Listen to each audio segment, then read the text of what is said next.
की अहम खबरें और चंद अहम सवालात। इमरान खान की हैट्रिक, 3 मुकदमात में इमरान खान को अदालत ने बरी कर दिया है। व्यूअर्स, बरी करने की बुनियादी वजह क्या बनी, सबूत कहां है और इमरान खान का अब बाकी मुकदमात में बाहर आना ठहर गया, इसकी तफसील शामिल करेंगे आज की इस नशिस्त में। और फिर व्यूअर्स आपको बता दें कि इस्लामाबाद पर जिन लोगों ने कब्जा किया हुआ था, अब उनका इक्तदार खत्म होने का वक्त हो चुका है।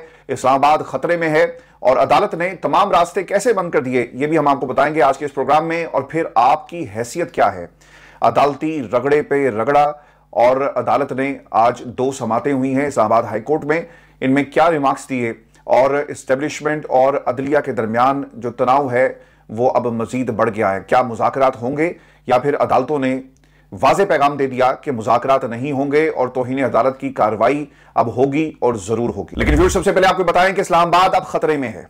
पाकिस्तान मुस्लिम लीग नून ने कौमी असम्बली की इस्लामाबाद की 3 नशिस्तों पर फॉर्म 47 की मदद से अपनी हुकूमत कायम की। उनका यह ख्याल था कि इलेक्शन ट्राइब्यूनल्स के अंदर मुकदमात लगेंगे, केसेस और जो इंतखाबी उजरदारियां हैं वो जाएंगी और इसमें इतना वक्त लग जाएगा कि हम आराम से हुकूमत करेंगे। लेकिन इस्लामाबाद हाई कोर्ट के इलेक्शन ट्राइब्यूनल के जज जस्टिस तारिक महमूद जहांगीरी साहब ने सारे का सारा जो मामला है वो पलट कर और उलट कर रख दिया है और पाकिस्तान का सियासी मंजरनामा अब यकसर तब्दील हो गया। आज की समाअत के बाद जस्टिस तारिक महमूद जहांगीरी का अदालत में खड़ाक, और वो कैसे हुआ कि तीनों हलकों के रिटर्निंग ऑफिसर्स अदालत में पेश होने का हुक्म जो है वो जारी कर दिया गया और साथ ही साथ ये भी कह दिया कि अगर ये पेश ना हुए तो फिर इन्हें गिरफ्तार करके इनके वारंट जारी किए जाएंगे और फिर अदालत में पेश किया जाएगा। अदालत ने यह भी वाजे कर दिया है कि अब फॉर्म 45 के हवाले से तमाम फरीकैन को बयान हल्फी भी जमा करवाना होगा। जब कोई अदालत में बयान हल्फी जमा करवा देता है तो इसका मतलब यह है कि जो कुछ उसने कहा वो दुरुस्त है, और अगर बाद में कुछ ऐसे शवाहिद अदालत के रूबरू पेश किए गए तो यकीनन उन शवाहिद की रोशनी में इसके खिलाफ कार्रवाई भी हो सकती है। और व्यूअर्स, जाती गवाही भी इन तमाम जो रिटर्निंग ऑफिसर्स हैं उनको देना होगी और इसके साथ साथ कुरान पाक पर भी हल्फ होगा।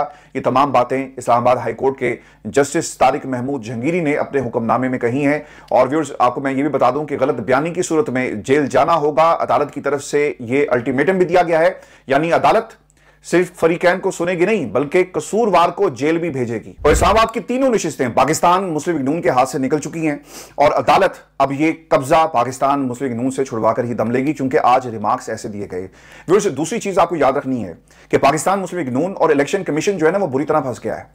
इलेक्शन कमीशन एक्सपोज होगा कि उसने फॉर्म 45 जो जारी किए गए किस तरह धांधली की और फॉर्म 47 को एक टूल के तौर पर इस धांधली के लिए इस्तेमाल किया। और फिर पाकिस्तान मुस्लिम लीग नून जो इस पूरे फॉर्म 47 की बेनिफिशियरी है, फिर सवाल उठेंगे। और ये जो मैंने कहा ना कि ये 3 केसेस अब एक टेस्ट केस बन चुका है और सियासी मंजरनामा आज की समाअत के बाद बिल्कुल जो है वो तब्दील हो गया। व्यूअर्स, इलेक्शन ट्राइब्यूनल अगर नून लीग की हुकूमत में से 3 नशिस्तें वापस करके पाकिस्तान तहरीक इंसाफ को दे देती है ना, तो फिर पूरे इलेक्शन के ऊपर सवाल उठेंगे और वो अदालतें, वो इलेक्शन ट्राइब्यूनल्स जहां पर अभी तक समाअत शुरू नहीं हुई, वहां पर भी जजों के ऊपर जो है वो प्रेशर आएगा। और प्रेशर पाकिस्तान की आवाम का आएगा, किसी फर्द वाहिद का ये प्रेशर नहीं होगा, क्योंकि अब इस प्रेशर के जरिए ही वो अवामी मैंडेट जो पाकिस्तान की आवाम का था उसे हासिल जो है वो किया जा सकता है। व्यूअर्स, मैं आपको ये भी खबर दे दूं कि इस्लामाबाद के तीनों हलकों के इलेक्शन ट्राइब्यूनल्स ने समाअत का आगाज जो है वो कर दिया है और आपको ये बता दें कि हर एक को बयान हल्फी अब देना होगा। अब आपकी जान जो है ना वो सिर्फ जुबानी कलामी जमा खर्च से जो है वो नहीं छूटेगी, बल्कि गवाही और इसके साथ साथ कुरान मजीद फुरकान हमीद के ऊपर हल्फ से ये गवाही जो है वो पूरी होगी।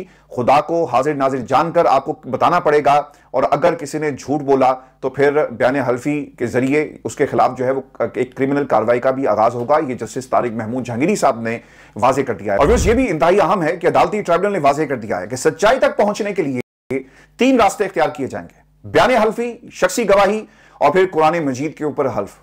इलेक्शन कमीशन और रिटर्निंग अफसरान को अब हल्फ देना होगा कि उन्होंने पाकिस्तान तहरीक इंसाफ के उम्मीदवारों के पास मौजूद फॉर्म 45 जारी किए थे या नहीं किए, जिनके मुताबिक पाकिस्तान तहरीक इंसाफ के उम्मीदवार जीत चुके थे या फिर नहीं जीते थे, और फिर बाद में फॉर्म 47 में हेराफेरी की गई या नहीं की गई और किसको जितवाया गया, यानी नून लीग को अगर जितवाया गया है तो अब उनकी गवाही से इस चीज को जो है वो एट्रीब्यूट कर दिया गया है अदालत की तरफ से।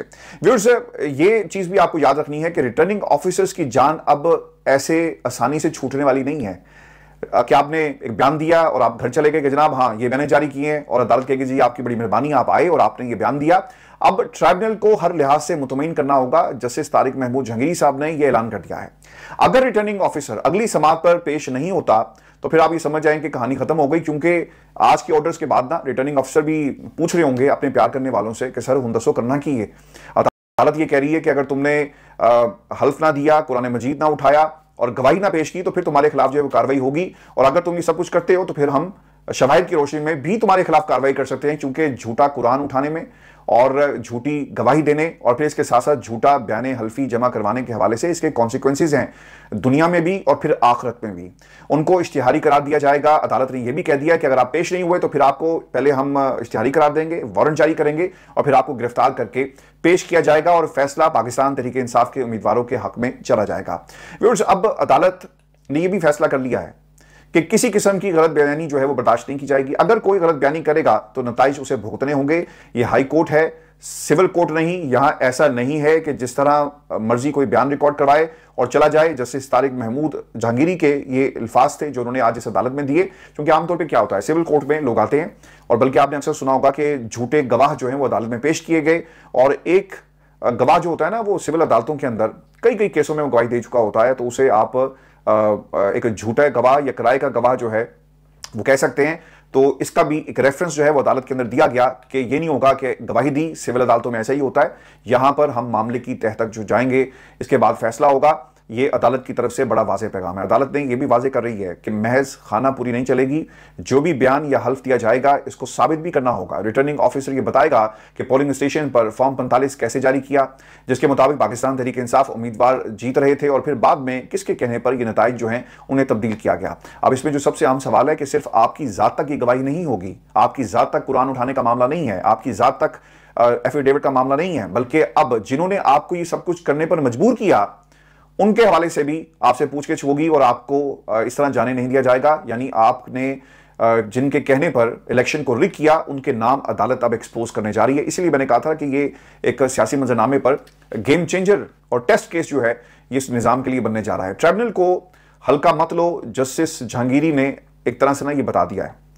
और NA 48 में से जिनको नोटिस किए थे उनमें से जो नहीं आए उनके daily Jang, Dawn news, the news, PTV radio पर इश्तिहारात जो है वो जारी किए जाएंगे। ये भी अदालत की तरफ से कहा गया, और रिटर्निंग अफसर को हतमी वार्निंग है कि अगर आइंदा नहीं आएगा तो वारंट गिरफ्तारी जो है वो जारी कर दिए जाएंगे।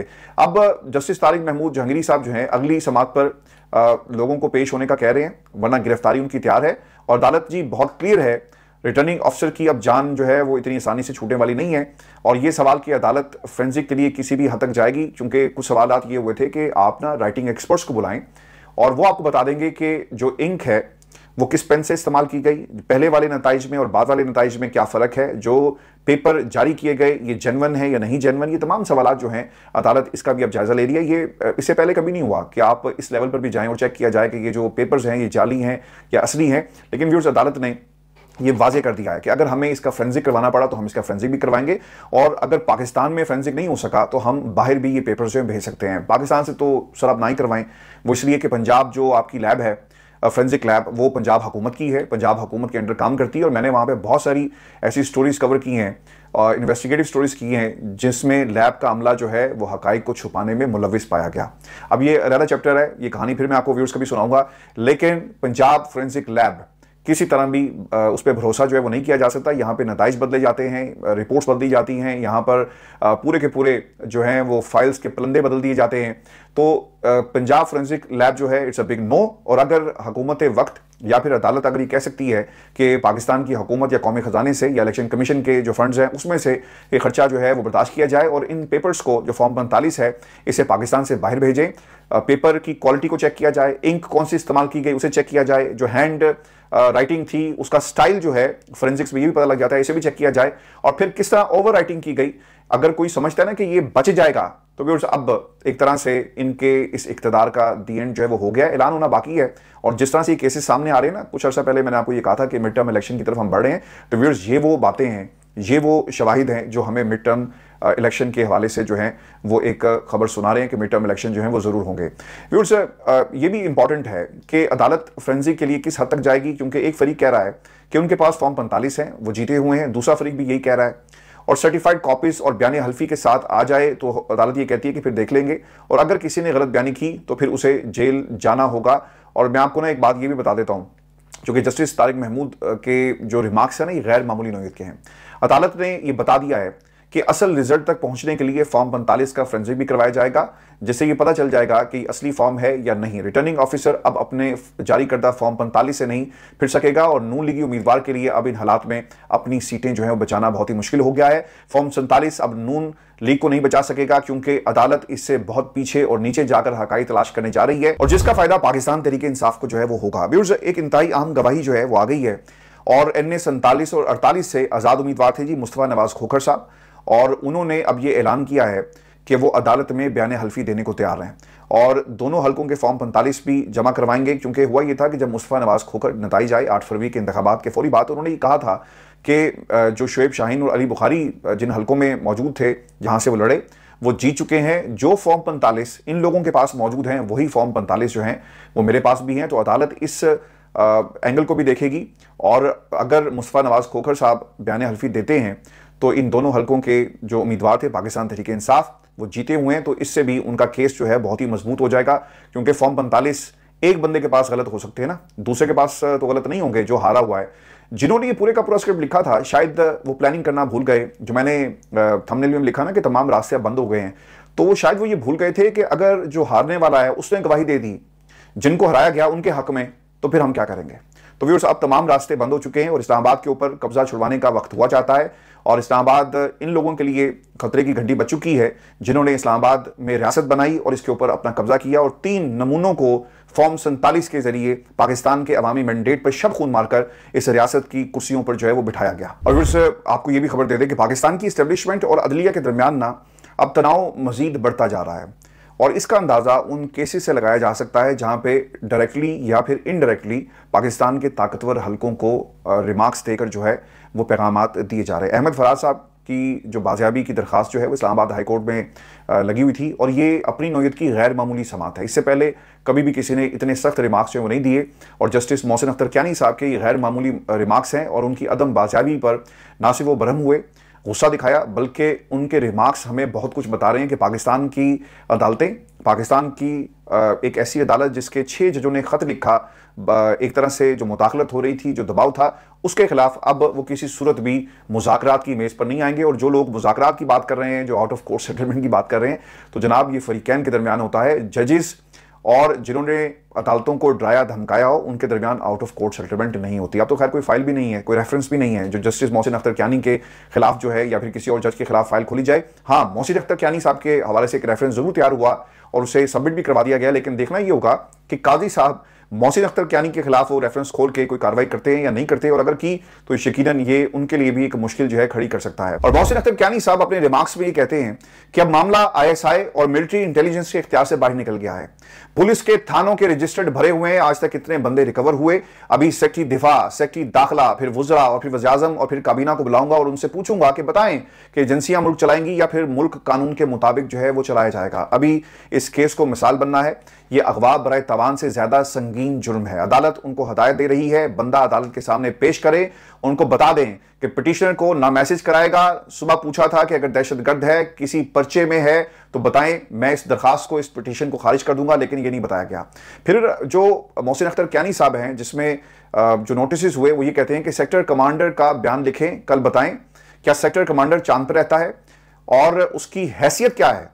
18 ग्रेड का अफसर है, पता नहीं क्या बना दिया है। मुल्क चलेगा, उनके बगैर भी चलेगा, मत लोगों को अगवा होने दें। व्यूअर्स, ये अपनी नौयत के इंतहाई अहम रिमार्क्स हैं और अदालत ने कल सेक्टर कमांडर का बयान लाने के लिए कहा है और इसके साथ साथ सेक्रेटरी दाखिला और सेक्रेटरी दिफा को भी 3 बजे जाती हैसियत में पेश होने की बाकायदा जो है हदायत की गई है। अब सवाल यह है कि अदालत का मूड क्या बता रहा है। अदालत अब किसी तौर पर जबरी गुमशुदगियों के मामले पर इदारों को क्लीन चिट देने के मूड में नहीं है और ISI को अब अदालत बाकायदा जवाबदेह ठहरा रही है। ये एक गैर मामूली सूरत हाल है और अदलिया इस्टेब्लिशमेंट तनाव में अब एक नया मोड़ जो है वो हम देख रहे हैं। पहले इस्लामाबाद हाई कोर्ट के 4 तौहीन अदालत के मुकदमात जो अदालत इस्लामाबाद की वो देख रही है, जिनमें इस्टेब्लिशमेंट बिलवास्ता या बिला वास्ता तरीके से फरीक है। अब अहमद फरहाद की बाजियाबी का मामला संगीन हो गया है और अदालती रिमार्क्स वाजे कर रहे हैं कि court is not going to come easy and slow.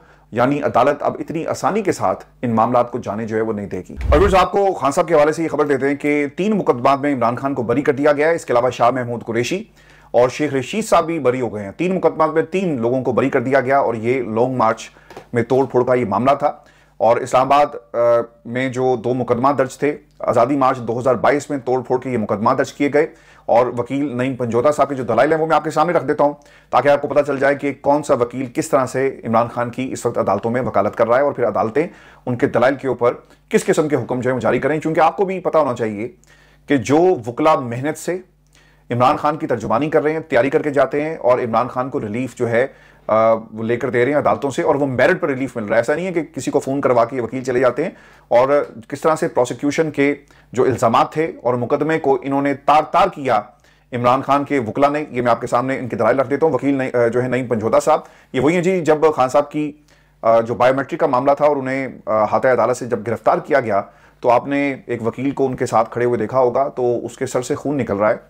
तो ये वही नईम पंजोता साहब हैं जिन्होंने इमरान खान के लिए अपना खून भी बहाया है। और ये जो नईम पंजोता साहब हैं उनके दलाइल क्या हैं? वो ये कहते हैं कि गैर मजाज शख्स की जानिब से FIR दर्ज करवाई गई। अब होता पता है क्या है, नामालूम अफराद, टेरन वाइट के अंदर भी ये केस था, वो जो शख्स जिसने ये दरखास्त डाली उसका पता ही नहीं है, वो आज तक अदालत में नहीं आया।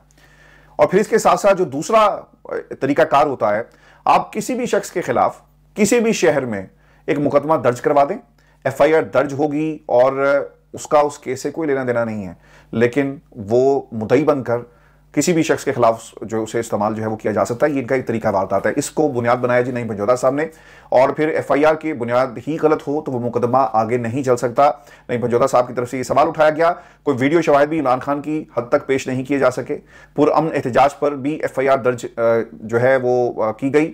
हक है ना, आईने पाकिस्तान आपको ये हक देता है कि एहतजाज करो, लेकिन आपने क्या किया कि पुरअमन एहतजाज पर भी FIR दर्ज कर ली। एक ही नौयत के मुख्तलिफ थानों में 19 मुकदमात दर्ज किए गए।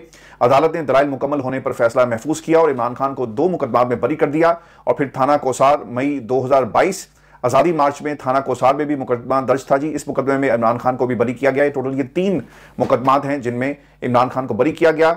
और इससे साबित व्यूज ये होता है कि सब के सब मुकदमात जो हैं वो झूठ पर मबनी हैं। और जब सबूतों की बात आती है तो सर आप सबूत नहीं देते, तो वकला को सबूतों के साथ अदालत में भेजा करें जिनको इमरान खान के वकील जो हैं वो फेस ना कर सकें और ऐसे शवाहिद हों जिस पर अदालत भी कहे कि हाँ ये लोग जो है इस पे मुलविस थे। तो व्यूअर्स ये इस वक्त सूरत हाल है अदालतों की और इनमें मुकदमात जो एक एक करके, जिस तरह जो खज़ां का मौसम होता है तो पत्ते झड़ते हैं दरख्तों से, अब ये इमरान खान के जो 200 से प्लस केसेस हैं अब एक एक करके झड़ रहे हैं। और ये मुकदमात जो कुछ लोगों के लिए बहार से कम नहीं थे, अब इस बहार पे खज़ां का मौसम जो है वो आहिस्ता आहिस्ता जो है अपना रंग चढ़ा रहा है और ये मुकदमात एक एक करके अब खत्म होने का वक्त जो है वो हुआ चाहता है। व्यूअर्स ये शो था आज का हमारा। अपने कमेंट्स भेजिएगा, चैनल को सब्सक्राइब करें और अगली वीडियो में आपसे जल्द मुलाकात होगी। इजाजत दीजिए, अल्लाह के बाद।